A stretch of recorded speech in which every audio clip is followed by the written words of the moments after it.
नमस्कार दोस्तों, मैं सुनील कुमार आपका स्वागत करता हूं आपके अपने चैनल क्या ऐसा होता है से।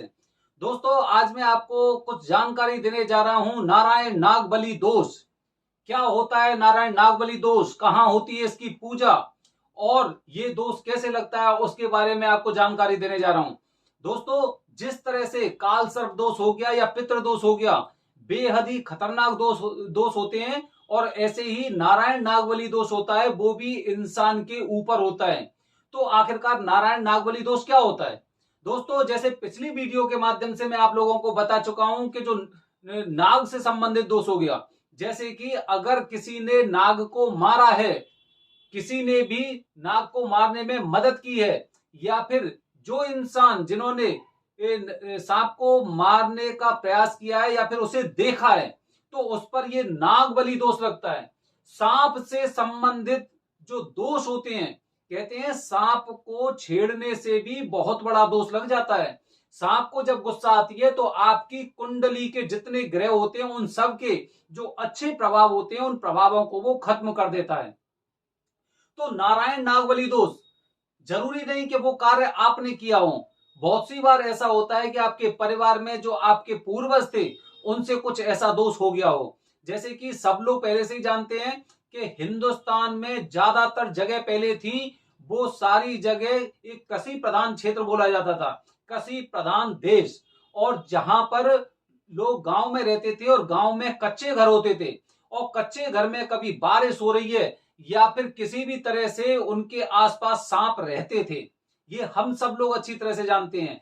आपने बहुत बार ऐसी चीजें देखी होंगी कि जैसे कि जो लोग खेतों पे खेती करने जा रहे हैं या फिर जो कृषि से संबंधित कोई कार्य कर रहे हैं तो खेतों में सांप निकल आते थे। बहुत से लोग हमने देखे हैं जो सांपों को देखते ही मार देते थे, या फिर काफी बार तो ऐसा होता था जैसे घर में सांप निकल आते थे।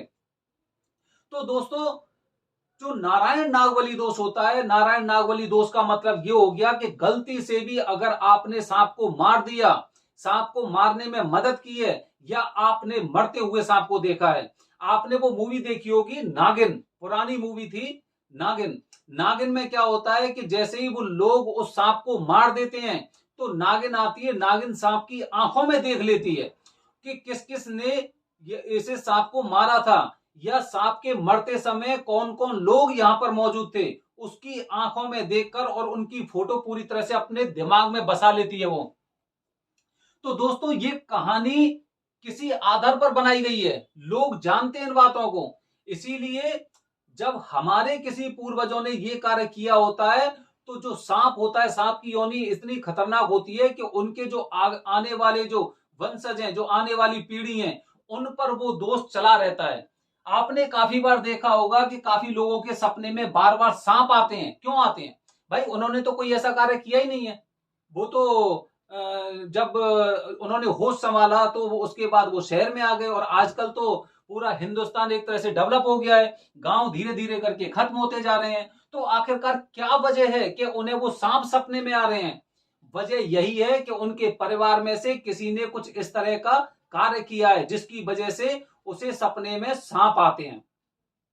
तो दोस्तों, ये होता है नारायण नागबली दोष, कि अगर आपके जो पूर्वज थे, पूर्वजों ने भी, किसी ने भी अगर सांप के साथ कुछ ऐसा किया है। आप ये बात नहीं जानते होंगे, बहुत से लोग सांप से खेलने लग जाते हैं। जैसे अगर आपके यहाँ पे कोई सपेरा आया तो सपेरा वो सांप लेके आता है तो उसे बार बार छेड़ने की कोशिश करेंगे या कुछ भी करेंगे। ये एक बहुत बड़ा दोष होता है जो आगे चल के आपकी पीढ़ी को भी इस दोष से ग्रस्त कर लेगा, पूरी तरह से ग्रसित हो जाते हैं। क्योंकि सांप को छेड़ने का मतलब भी कि उतना ही है कि आपने सांप को तंग किया है, परेशान किया या उसे मारा है। तो दोस्तों, ये होता है नारायण नागबली दोष। इसकी पूजा कहां होती है जानते हो आप? इसकी पूजा महाशमशान क्षेत्र त्र्यंबकेश्वर में होती है। बहुत से लोग ऐसे होते हैं जो नारायण नागबली दोष की पूजा पितृदोष की पूजा के साथ कराते हैं। जब पितृदोष की पूजा कराई जाती है तो वो 3 दिन की पूजा होती है।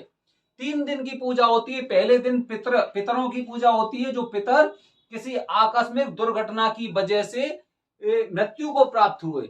दूसरे दिन नारायण नागबली दोष की पूजा होती है, वो इसीलिए कि आपके पूर्वजों ने या आपने कभी ऐसे काम को अंजाम दिया है। और तीसरे दिन शुद्धिकरण होता है।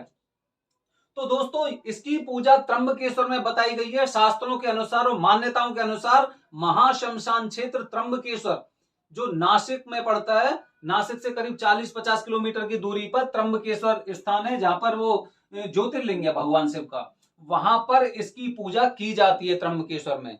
और दोस्तों विधि पूरी तरह से पूरे विधि विधान से इसकी पूजा होती है। और इसका अच्छा होता है कि अगर आप पितृदोष की पूजा के साथ इसकी पूजा कराते हैं तो।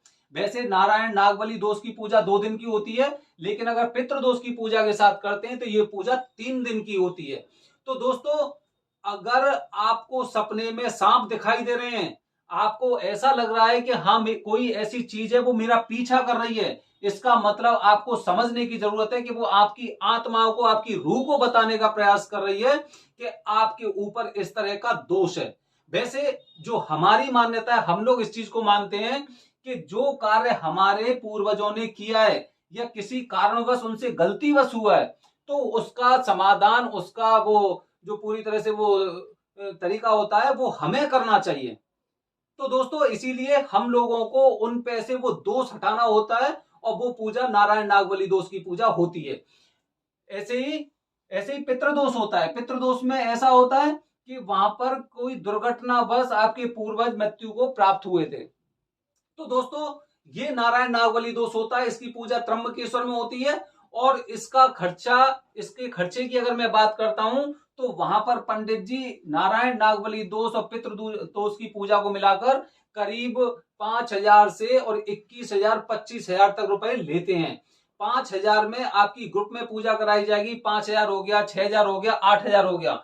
जैसे कि वहां पर मैं अभी 10 दिन रह के आया तो वहां पे मैंने देखा कि वहां पे बहुत से ऐसे पंडित हैं जो बाहर से आए हैं, उस विधि को सीख गए हैं और उसके बाद उनकी पूजा कराते हैं। काफी लोगों की मान्यता यह है कि जो वहां के पंडित जी होते हैं या फिर काफी सालों से, करीब 50 60 70 साल से अगर वहां पे रह रहे हैं, तो उनके अंदर भी वो शक्ति आ जाती है जिसकी वजह से वो वहां पे पूजा कर सकते हैं और उसके सफल परिणाम होते हैं।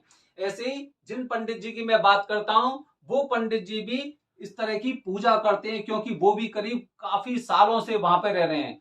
बहुत साल हो गए, 50 60 70 साल के आसपास उन्हें हो गए। और इस पूजा के लिए नारायण नागबली दोष की पूजा का जो पैसा लेते हैं वो लेते हैं करीब 8,100 रुपए। और ये पूजा त्र्यंबकेश्वर में एकदम शमशान क्षेत्र में की जाती है। वहां पर उनके घर पे पूजा नहीं होती है। काल सर्प दोष की पूजा घर पे कर सकते हैं लोग, लेकिन जो नारायण नागबली दोष हो गया या फिर पितृदोष की पूजा हो गई, ये पूरी तरह से शमशान के ऊपर ही होती है, शमशान भूमि के ऊपर। तो दोस्तों ये मैंने आपको जानकारी दी है नारायण नागबली दोष की। आने वाले मेरे वीडियो में मैं आपको कुछ और चीजें बताऊंगा। तब तक बने रहिए हमारे चैनल के साथ। धन्यवाद दोस्तों। जय हिंद, जय भारत, हर हर महादेव।